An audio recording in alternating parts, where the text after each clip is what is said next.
Thank you for checking out the Performance Anxiety Podcast here on the Pantheon Podcast Network. I am your host, Mark, and never in the history of this podcast has a band's name been so apropos.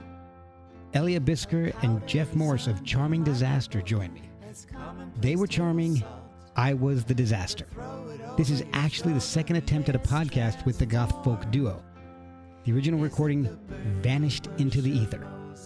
And once you give Charming Disaster a listen, nothing could be more appropriate. They tell me about forming the band as a side project that quickly took over their other bands. How Ellia actually ran away to join the circus at one point. Jeff talks about being in a band with a homeless man, how they bonded over dead cats, and how they've played it in some unusual venues like historic cemeteries and abandoned mines. They also tell me some of the interesting alternatives to the band name Charming Disaster. They've released a new concept album based on a graphic novel about Marie Curie. It's called Our Lady of Radium, and it's so unique, just like Charming Disaster themselves. Follow them on social media. They're pretty easy to find. And you can get the album on Bandcamp or their website, charmingdisaster.com, which also has all their social media links. You can help our podcast out with a rating, a review, and a follow at Performance ANX, or with some dollars through ko-fi.com/performanceanxiety or performanceanx.threadless.com. And now, Charming Disaster, take 2 on the Pantheon Podcast Network. This is Ellia. This is Jeff. From Charming Disaster. And you're listening to Performance Anxiety. You can find our new album, Our Lady of Radium, in all the places you listen to your music. I think I'm settled.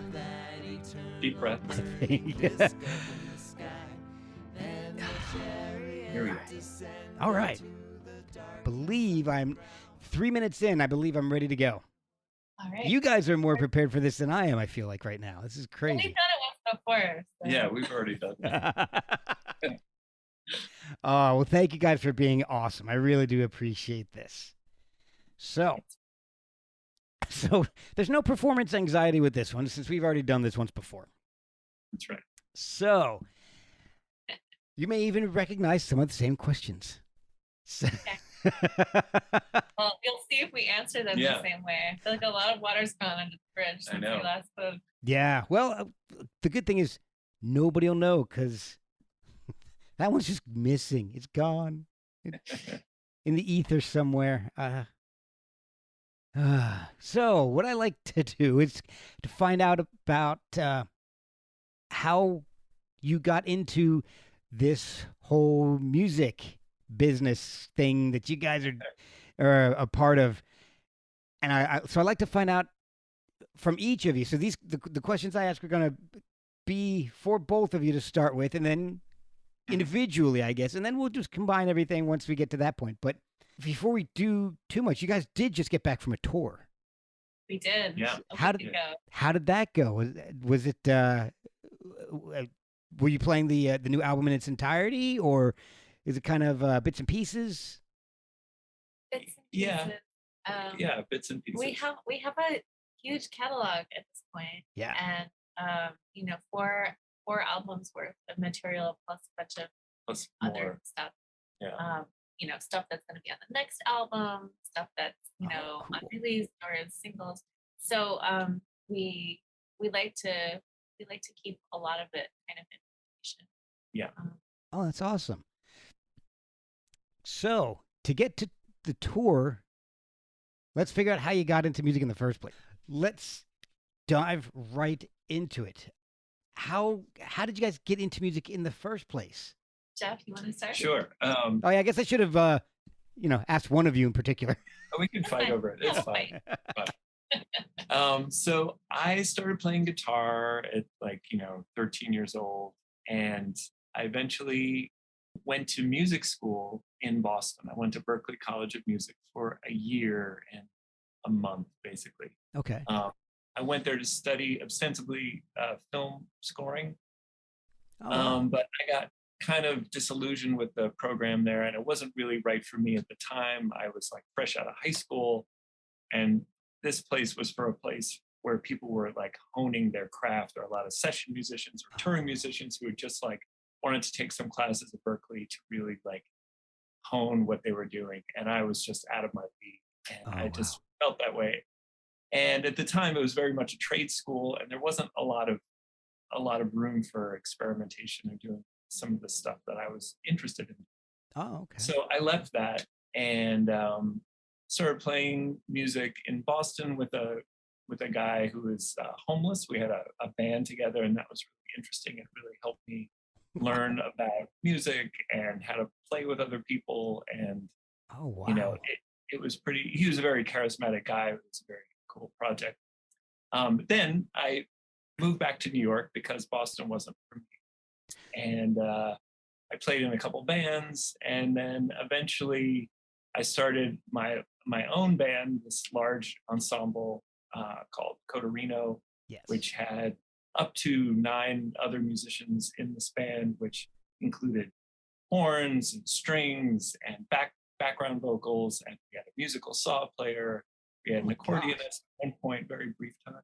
We had tuba, and you know, it was like this revolving cast of musicians. And through that, I really got to use like the small amount of music school education in learning how to write for these different instruments and for these, you know, arranging these things. I had always thought that I would, you know, pass the songwriting and the singing tasks to somebody else eventually, but I wound up having very strong opinions about it. So I was just, and there was no one else to sing lead. So I was like, all right, I'm going to do this. And that was very helpful for me in my songwriting process.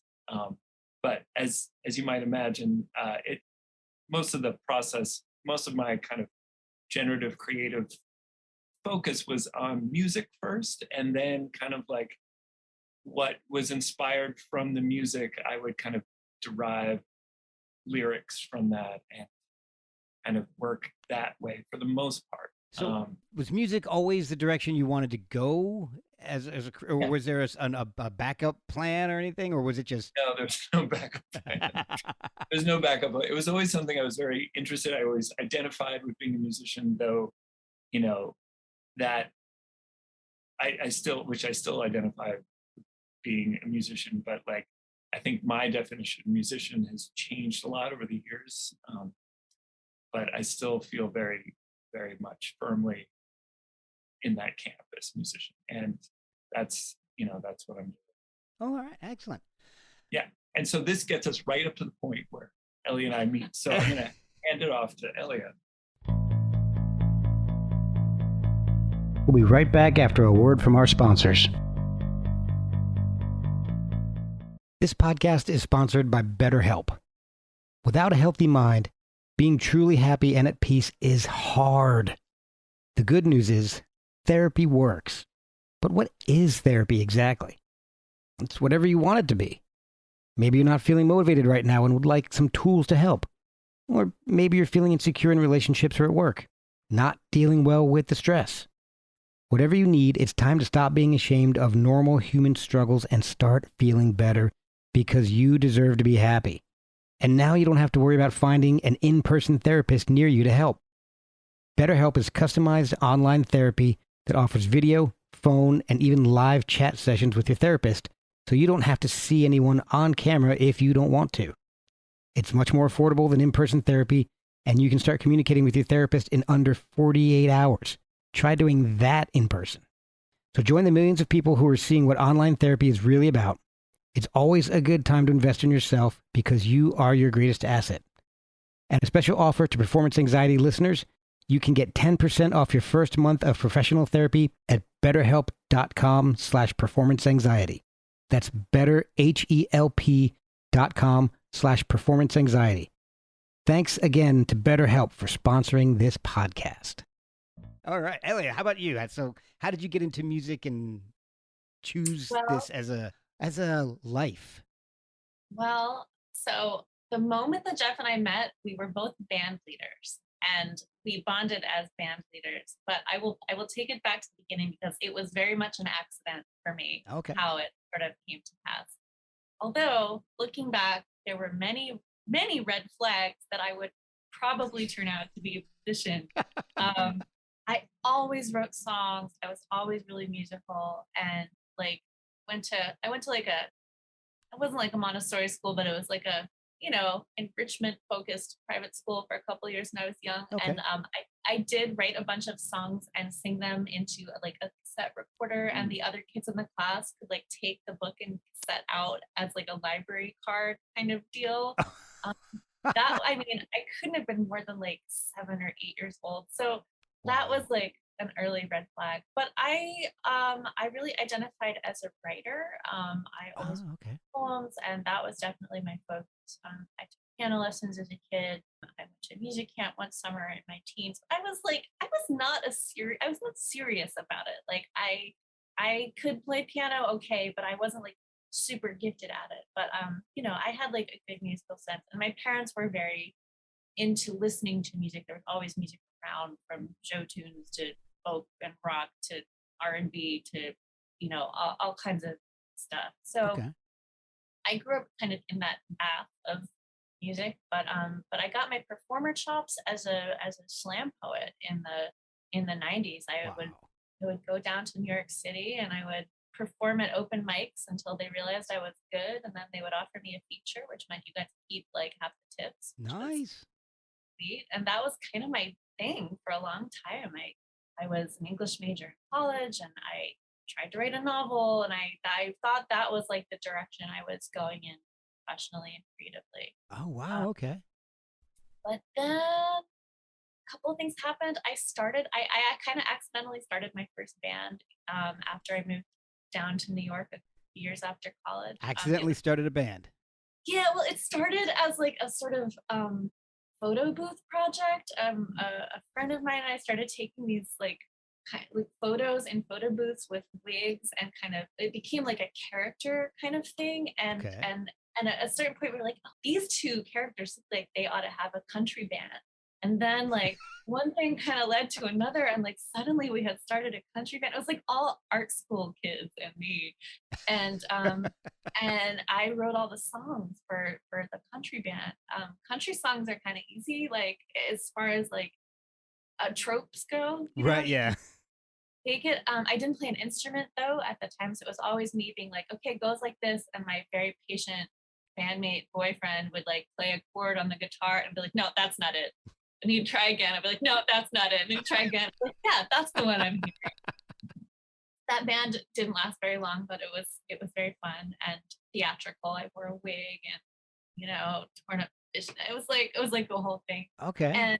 And after that band imploded, I was bereft because I had no way to make music anymore. And it turned out I really liked writing songs, and I really liked singing and being in the front and like kind of calling the shots.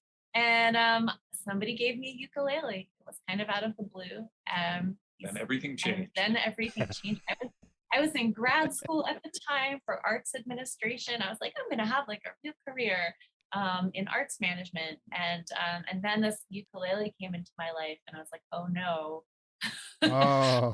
What I actually want to do is be a performer. Wow. And that was in 2005 that I got the ukulele, and it's all been downhill since then. But I started a band called Sweet Soubrette, which started as just me, and then kind of grew exponentially. It became a 4-piece. And then for a big show, I got some horns, and then it was like, ooh, can we keep them? And then it was like an 8-piece with keys and horns, and so by the time I met Jeff, Sweet Soubrette had been around for like 4 or 5 years. Okay. And so we each were the band leader and front person songwriter for this kind of unwieldy, musically lush ensemble to be a vehicle for our songwriting. And so that was how I ended up in that bar that night. Yes, that's how we met. So was it like an instant chemistry between the two of you, an instant kinship in the music? Yeah, well, we met at a bar, and my band was playing, and Ellia was at the bar. Yeah, it was my. Had a few drinks. Like one. I'm a Yeah, it was my neighborhood bar. They always had good music. It's Bar Bez in Brooklyn. Everybody knows that's a place to go if you don't have anything happening, just to see what's up in the back room. And it was Coderino, and I stuck around, and I really liked Jeff's songwriting.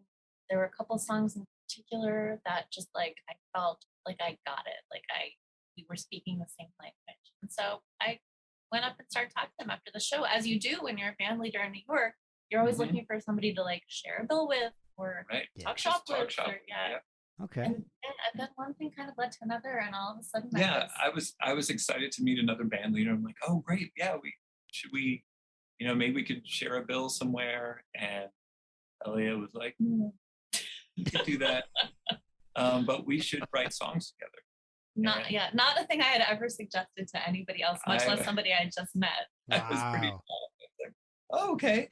And not wanting to like be uncool, I'd be like, sure, yeah, we could do that. Let's write some songs together. I had never written a song with anybody. It was really a mysterious process for me. It's still a mysterious process. Very private, like at the time, lots of like pulling out hair and just like, oh God, how does this go? How is this going to be a song? But but then we had a meeting soon after, and I saw Ellia's band. He came out and saw my band, and then he was like, "Oh yeah, I get it. Like we are kind of speaking the same language." Yeah. Okay. And so the next day we had our first band meeting. We got together. We made a list of song ideas, and we were like off to races. So is this after you were working for the circus? Yes. You always hear about people running off to join the circus, but you actually did work for a circus. I didn't come back. I'm still here. I was so out of college. I was working in children's book publishing, which is a good path if you're a aspiring writer. And I was volunteering for this kind of underground vaudevillian circus that had gotten a theater space in Times Square. And when they asked me if I wanted to go on tour for a couple of months, I quit my job and I went. It is the most, let me tell you, it is the most triumphant way to quit a job that you are ambivalent about. Because everybody there is like, even my boss was like, I can't be mad at you. Like, you're leaving me to literally run away with the circus. Like, he was like more tickled than like inconvenienced even. And, and then everybody, all the like, everybody's like, congratulations. Like, you did it. You did it. You found the circus. That would take you. I'm still looking for my circus. But I still work for them on and off. I mean, there's circus. Once you got not Simon & Schuster. I mean, I worked for Simon & Schuster on and off for a while too. But the Bindlestiff Family Circus is going strong, stronger than ever, and each of us still do things. We're all in its grasp. Once you get in, you don't get out. It's like the mafia. The only way out is death. I went a little dark, sorry. So, but speaking of dark, I heard that heard something, I don't know. I heard that you guys had kind of bonded over dead cat stories. Right. That was during our first meeting. Okay, back to the first band meeting. Oh wait, that was when you came out to see my band. Oh, that was the dead after cat. The show. Like we sat at the bar and ignored everybody, and we're like trading dead cat stories, just like.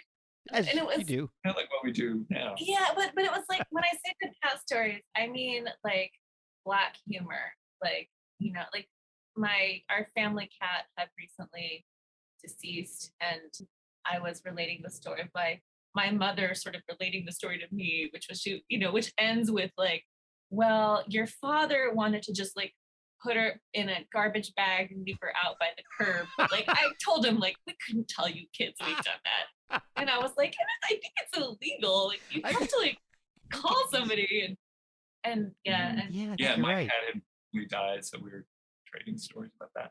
Oh my God.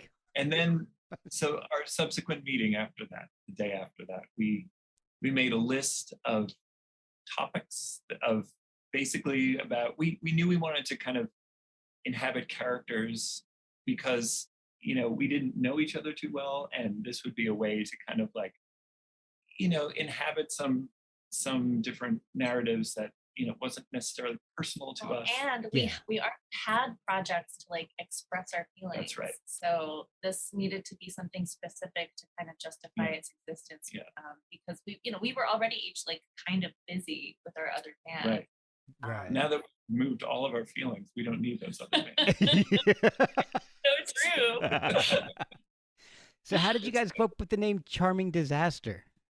We kind of circled around it for some time. There was some research. First there was Hindenburg Baby. The Hindenburg.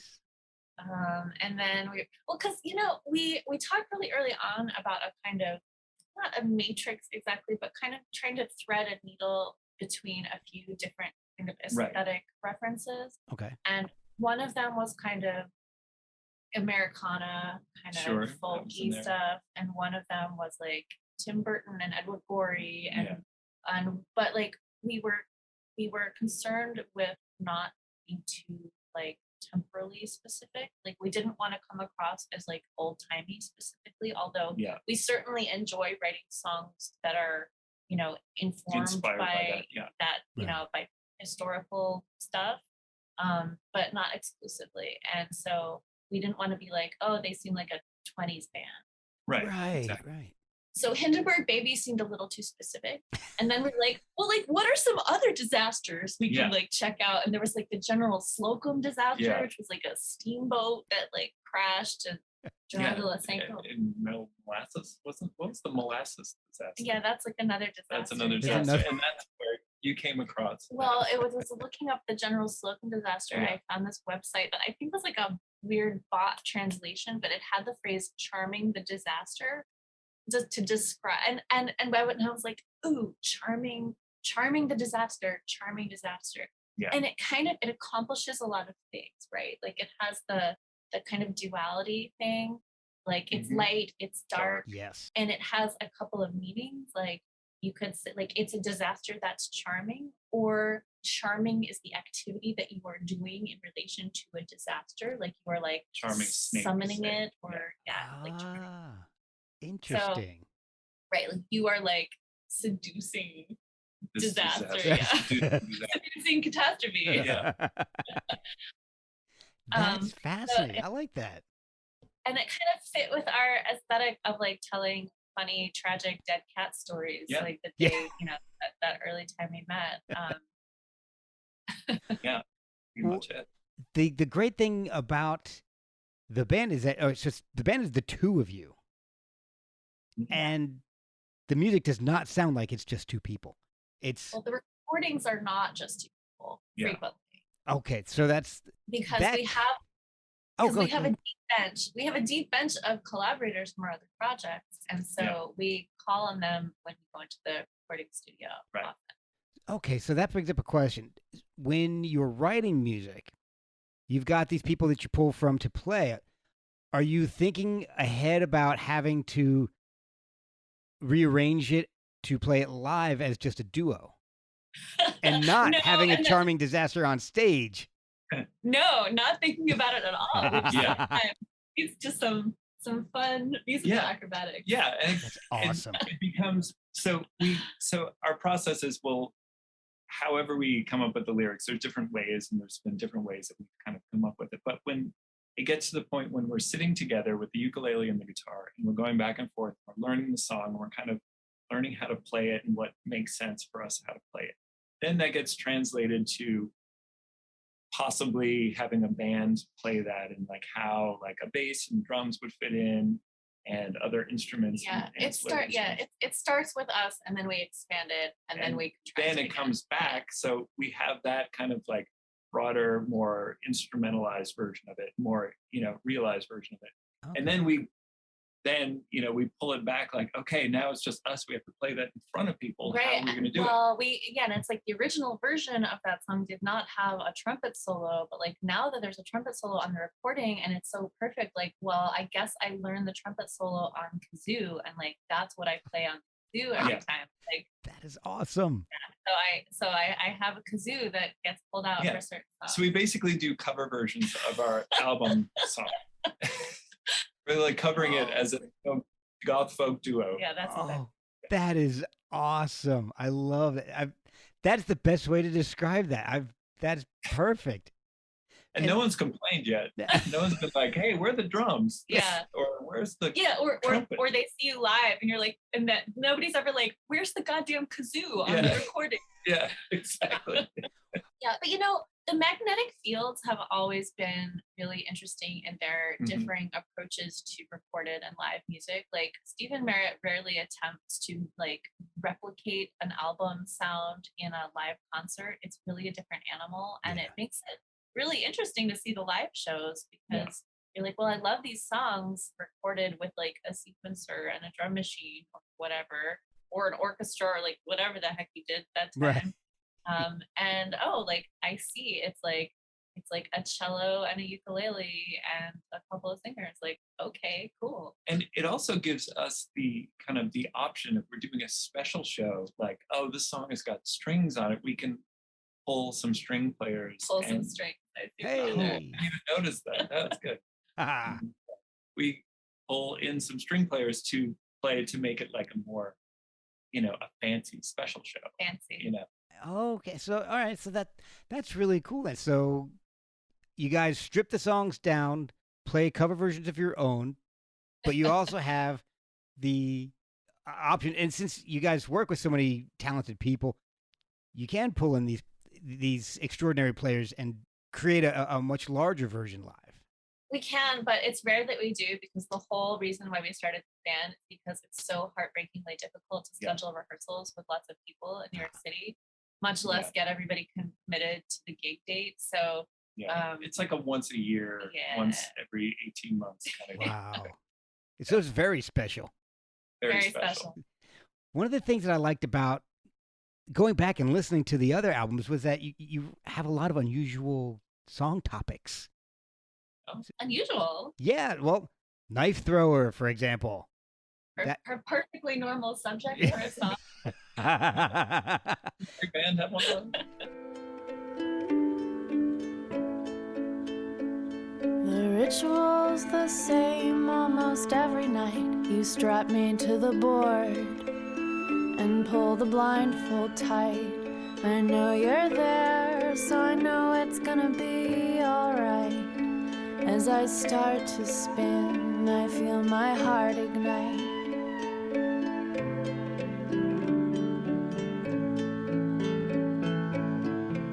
You guys seem to do a lot of research in writing, and then when it comes to arranging, another unique thing about the band is that each song it seems to be written for two voices. It's not like one of you is just there to harmonize for a song, or vice versa. Each song is written specifically to have both of you singing a lead on it. Yes, because we're two band leaders. Yeah, it's like I know. It's like no, I'm elbowing each other out of the way. No, I mean that was one of our original, very specific goals for this project was that we wanted to write songs for two voices, both narratively and musically, because harmonizing is so much fun. But we like to do a lot with like counterpoint and singing different things at the same time, and telling different sides of the same story, or like it's not just that we're singing different things, but like the lyrical content of what we're singing is like opposite stories. Like yes, that's very true. Yeah, and that comes from just being two people and to want to maximize the kind of the content and like how we can use the duality of this project to in all aspects, whether it's musically, thematically, lyrically, kind of like rhythmically / melodically, it's really opens up a lot of things for us. Okay, so we mentioned Knife Thrower, which is a great example of that. Radium Girls, another fantastic example. And it's kind of like both your voices are dancing around each other, and I absolutely love that. I don't hear that a lot in a lot of music lately, and it's very unique, and it's very beautiful, and I really appreciate the effort that you guys do, because it can't be easy to do that. And like I mentioned, you're doing it on every song. It's got to take a lot of work for two band leaders in a band of two to get that to work out. It's kind of, I mean, it's part of the fun of it. That's what we like to do. Yeah. We'll be right back after a word from our sponsors. Hey guys, I want to talk to you about socks for a second. Why not? It's a music podcast. But I tried a pair of socks from Boldfoot and loved them. I've only worn them once because my kids have stolen them. So in my household, that's the best endorsement I can give. And I guess it's fitting because the design I chose was jailbird. The design I chose was jailbird. I might keep that in. The socks are 100% American made, and 5% of all proceeds go to veteran charities. It makes sense, seeing that Boldfoot is a family and veteran-owned company. They have a huge variety of styles. So check out boldfoot.com and buy some of the best socks you've ever slapped on your feet. And help veterans while you're at it. That's boldfoot.com.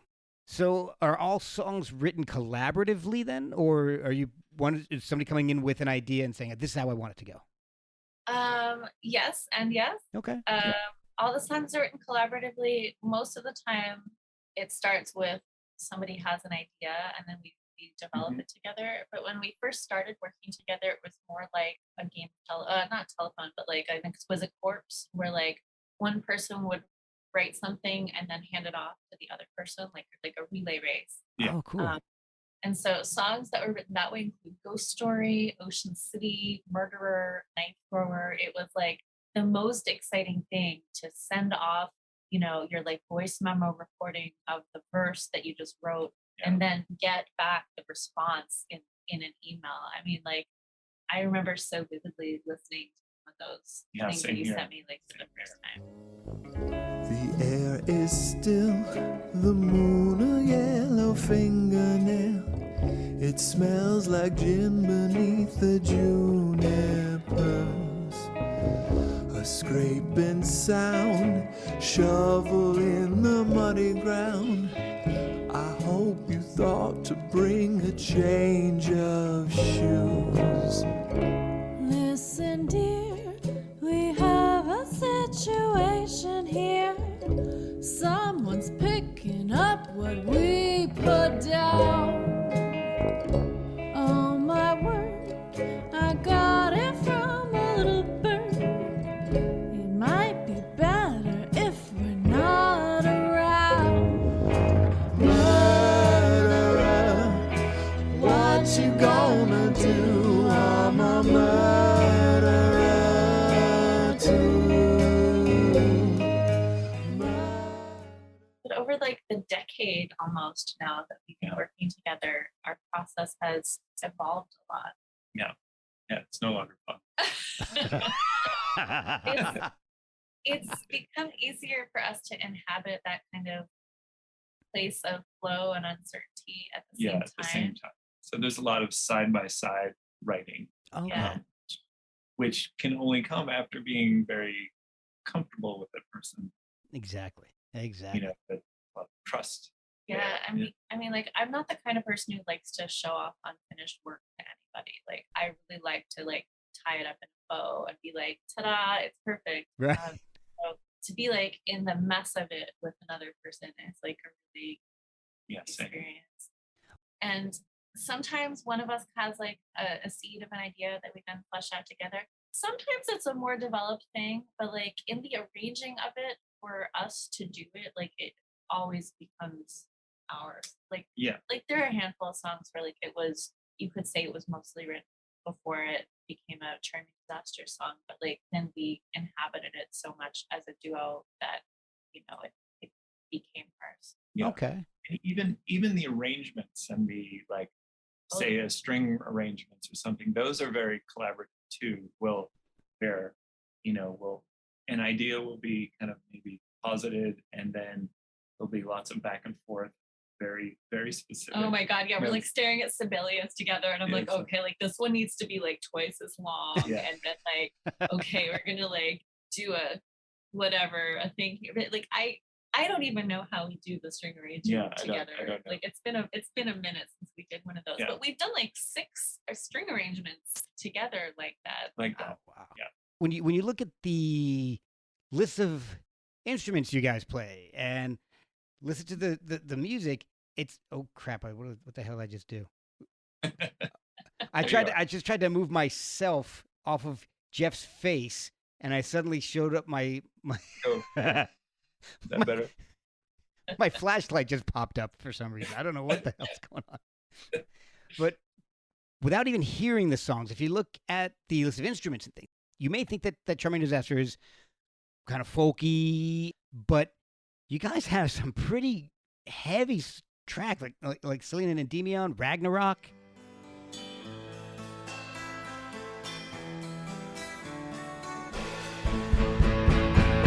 World tree tremble, shake at the root, fall before the moment when our bills come due.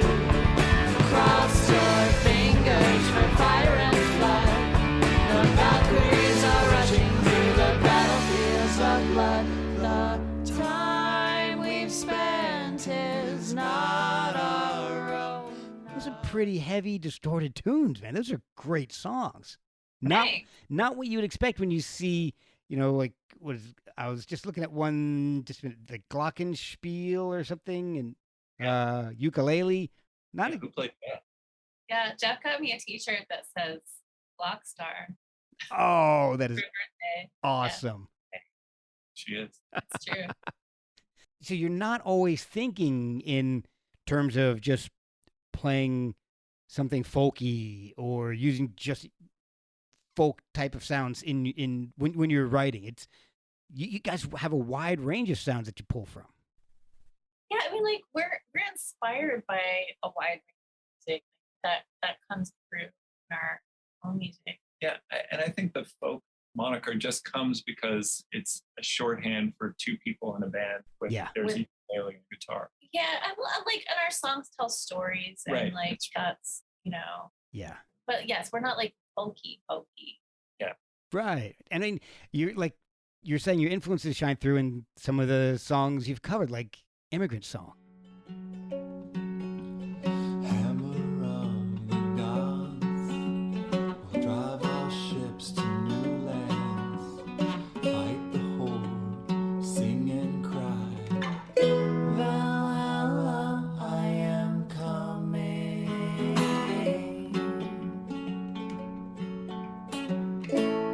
On we sweep with threshing on, our only goal will be the western shore. Yeah, Led Zeppelin. We're like Awesome. big Led Zeppelin heads. That is such a cool cover. I listened to that Great. Oh, so many times. That is so Oh, great. That cover was kind of inspired by Cat Power's covers album, actually. The way really? that she deals with the Rolling Stones' Satisfaction, Oh, where it's like really like creepy and low key, and she leaves out entirely the most iconic part of the song, which is like the riff and the chorus. I'm not familiar with that. I'm gonna have to go back and listen to that. Cool. It's really cool. Yeah. The new album is Our Lady of Radium. Yeah, Our Lady of Radium. It is so good. Now, did you guys write that during the pandemic, or was that written beforehand and just delayed? It was written beforehand in 2017. Wow.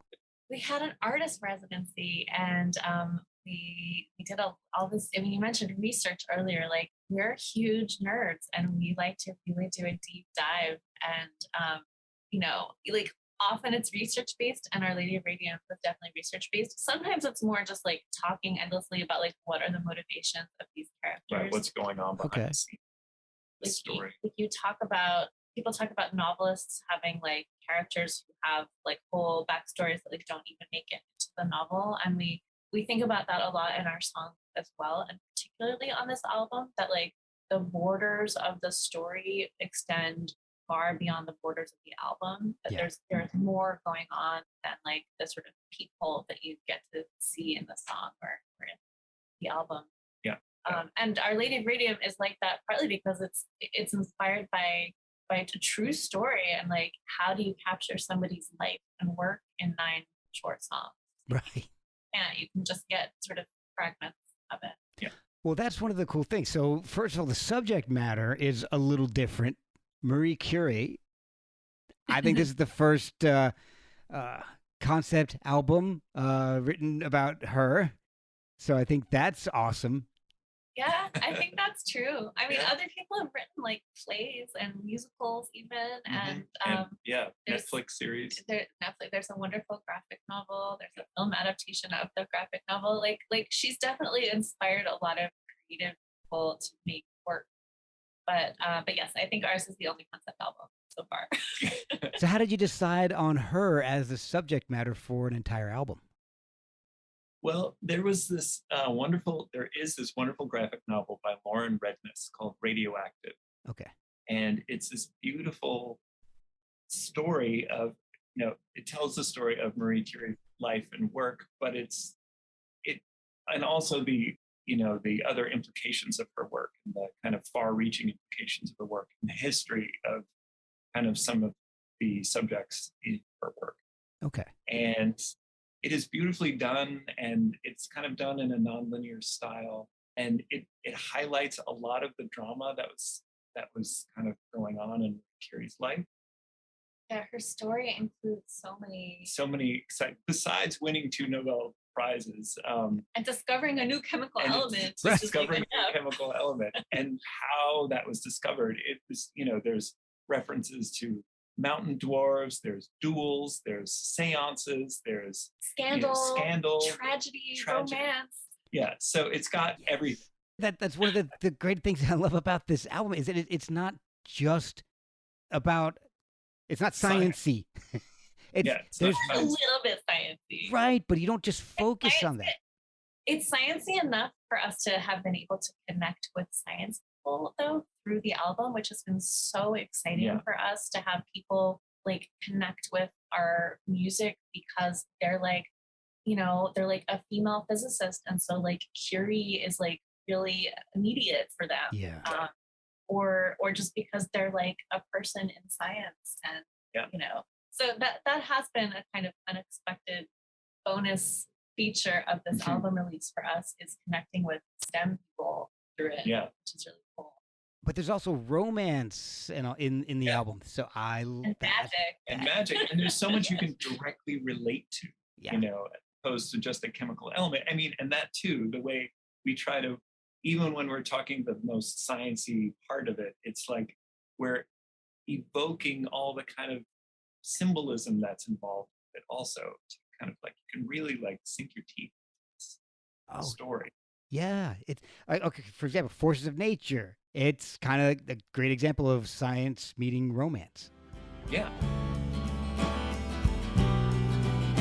It must be a beautiful thing, a thing that I dare not conceive, to be hypnotized by our dreams and work side by side. We would have all we need. Ride our bicycles down to the sea, sun and the sand and the breeze. We could set out a blanket and read, together consider the great mysteries. Let us explore the forces of nature, making a light in the dark. But I think my favorite on the album is Radium Girls. And one of the things I really like about it is, first of all, the vocals are absolutely beautiful. But I also love how the drums mimic the clock or the watch. I think that's just a subtle little touch that I think just really makes the whole song. Moisten the brush with the tip of your tongue, a delicate touch for the lines that you're painting. The second hand sweeps round the face of the clock. You number the hours and they glow in the dark. It's a miracle, all those factories, so invisible, so unlightable world. It's a miracle, all those. Cool. That's a real clock. There is also a real clock. Wow! Oh my God, that's awesome. That makes it even better.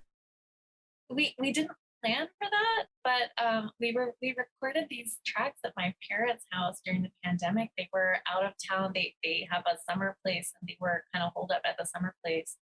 And so when it was clear that our original plan to record other songs in a studio with other musicians was not going to be possible in 2020, we bought a couple of nice mics, and we holed up at my parents' house to make recordings ourselves with 2 microphones. The piano I took lessons on as a kid. Oh, Jeff's wow.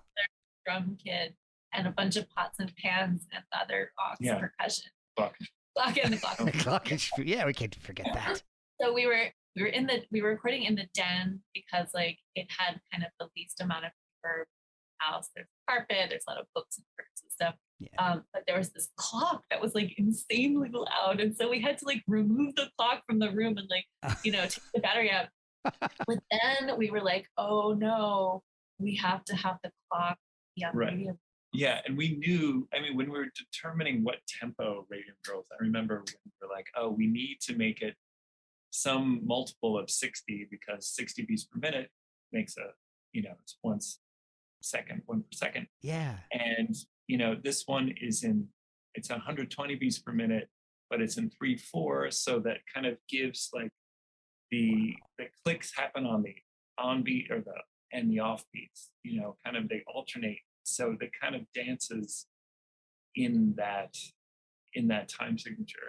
It's awesome. Straight, but the time signature is in the 3/4, so it kind of that juxtaposition of those two things makes for a nice rhythm. But we recorded it like it's a continuous recording. Yeah, it's just the ticking clock. We recorded it for a long time, and then we lined it up. Wow, that is really cool. Oh man, I love it. See, the more you tell me about this, the more I love it. But you've got another one of my favorites, A Glow About Her.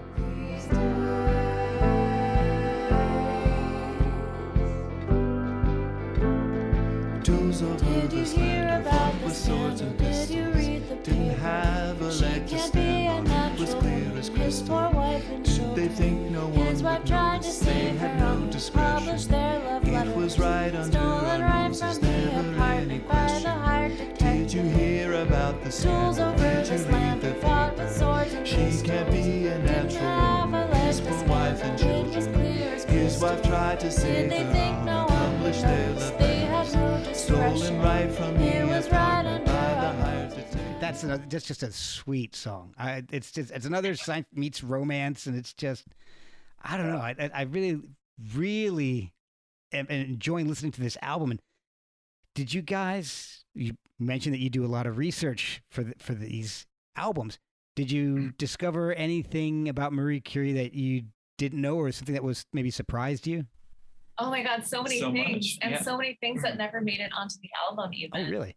Yeah. So for example, so A Glow About Her is based on so her husband, who is her Pierre, who is her collaborator, her partner, not just her life partner, but her lab partner. Yeah. He dies tragically crossing the street one day in Paris, raining, and he's crushed by an oncoming carriage. Dies instantly, and she is in like deep mourning. And a few years later, and all of her friends are like worried about her, like, yeah. So she falls in love again. She like comes to dinner one night at her friend's house, the Borrells, and like in one of their letters it says, she had a flower at her. She was wearing like a flower pinned to her waist, and she had a certain glow about her because she was in love. But the man that she was in love with was a married colleague, and when his wife, who was very unhappily married, and when his wife found out, she exposed them to the press, and an international scandal ensued that threatened not only Marie's career but her life. I mean, it was so. The part of that song where she says, "I have done nothing that should cause my work to be diminished," like that's a quote from Curie herself. Oh wow! Like it made headlines in like the New York Times and the LA Times, like around the world. People were, I mean, and she was a very private person, so this was like, devastating. The relationship did not survive the scandal, but she did. But this right around the same time, she was awarded her second Nobel Prize, which is unprecedented.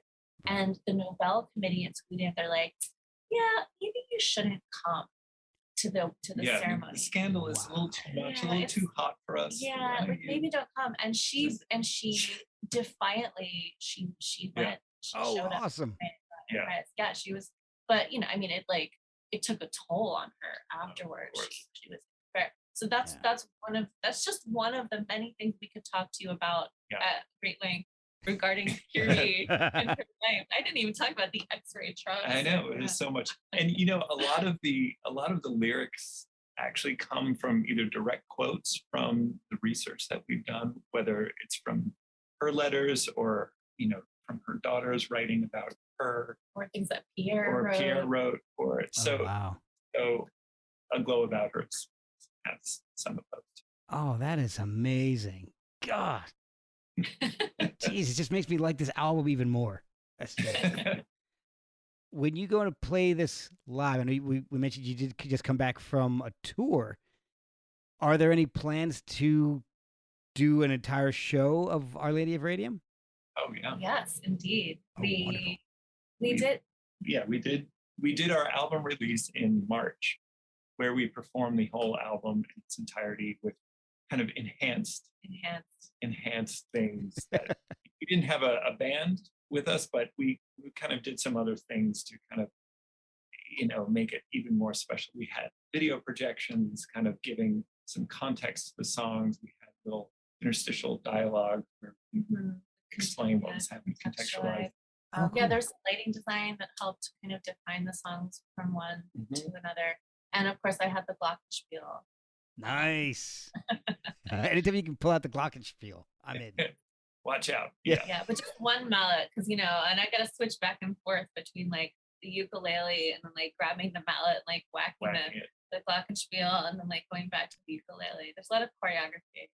Are you planning on going out again in the near future on tour, or are you writing at this point? Working on a new project? Yes, all of the above. All of the above.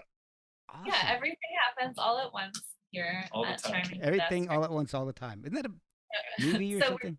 Yeah, and it's really good. You should see it. Yeah, I want to. So we've got some dates coming up in June.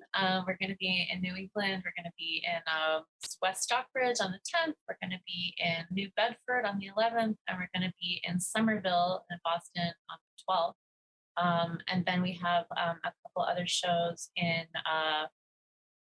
Pennsylvania. Reading, Pennsylvania. Oh, nice. Millersville. And Rosendale, New York, where we will be playing in a mine, an actual a cement mine in upstate New York, where we mine. it'll be our second show in the mine. Yeah, we played the mine before. Yeah, really? It's pretty cool. What's coolest about it is that back when it was a working mine, they would pump all the water out of it, and now they don't do that anymore. And so there's this huge like subterranean lake right behind where the stage is, where you play. And like the whole time we're playing, I'm just imagining some like huge tentacle like coming out of the water. Yeah. Hopefully that won't happen this time. Yeah, so far so good. Well, you guys have played some interesting places. Okay, so besides the mine, you played festivals, bars, and clubs, but you've played some museums, art galleries, bookstores, the occasional historic cemetery. Yeah, True. Sure. Is that because of the nature of the band, the subject matter, or the instrumentation, the sound of the band, or are you searching this stuff out, or is it coming to you? Both.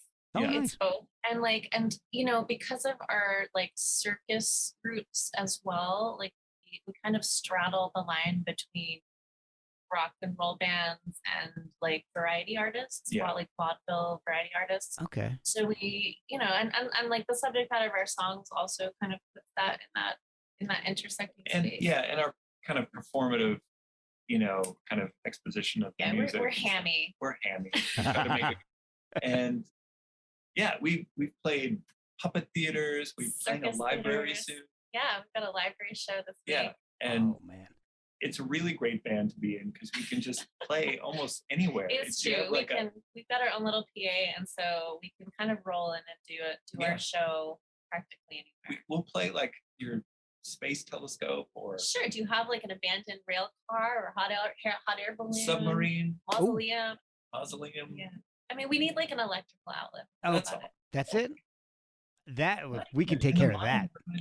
We'll do it acoustic in the mines. Oh, And nice. the reverb's really nice.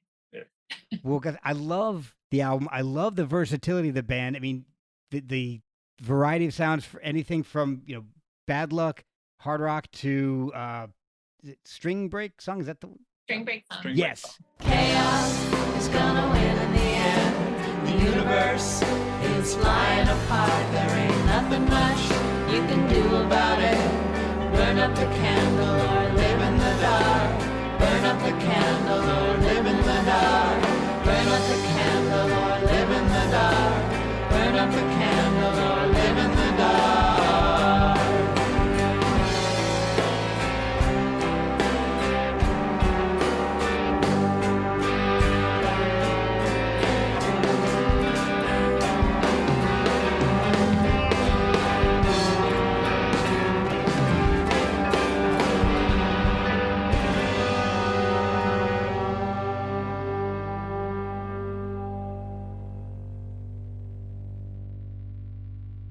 I mean, there's quite a difference in sound in those, and that's one of the things that I love about the band is that you guys can just sound so different from song to song, and I love it. Thank you. Well, I think that we should probably give some credit to our recording engineer with whom we've collaborated for many years, Don Godwin, who he's mixed all of our stuff. We tracked some stuff ourselves, but we've mostly worked with Don. Yeah. And over many years of working together, he's kind of like the secret third band member. Like he's played on a lot of the tracks. Like he's like a crazy multi-instrumentalist. So like there are songs where we've got Don on drums and bass and horns.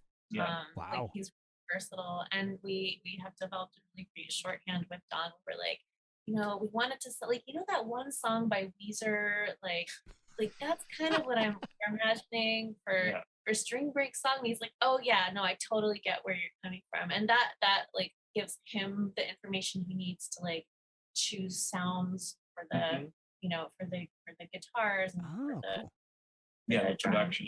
So the production is a very collaborative process with somebody who's really skilled and really like gets us. I wasn't expecting Weezer to make an appearance in this podcast, so. Well, guys, where can people find the album? How can they pick it up? How can they listen to it? And how can they follow you to get some tour dates in some really wild venues? Oh, well, it's really easy. People can find us at charmingdisaster.com, where all of our show dates are listed. You can find us on social media, Charming Disaster Band on Instagram. Our music's on Bandcamp, our music's on Spotify, our music's on all the things where you would expect music to be. The only place to get our physical merch is on Bandcamp. We ship that out ourselves. So you get a t-shirt or a vinyl record or one of the few remaining Our Lady of Radium lyric books, like know that we packed it with our own hands. It's my hands. Ellie's hands. I'm the merch department, Nice. just the art department. We have some different, hats that we wear. Oh, excellent. But yeah, we're easy to find. We're on all the things, and you can always go to charmingdisaster.com to find all the other. Yep. Oh, awesome. Well, thank you so much. I really do appreciate the do-over. Oh, It's our pleasure. And I can't remember even what the last one was like, except that like it was enjoyable. So Yeah, I remember.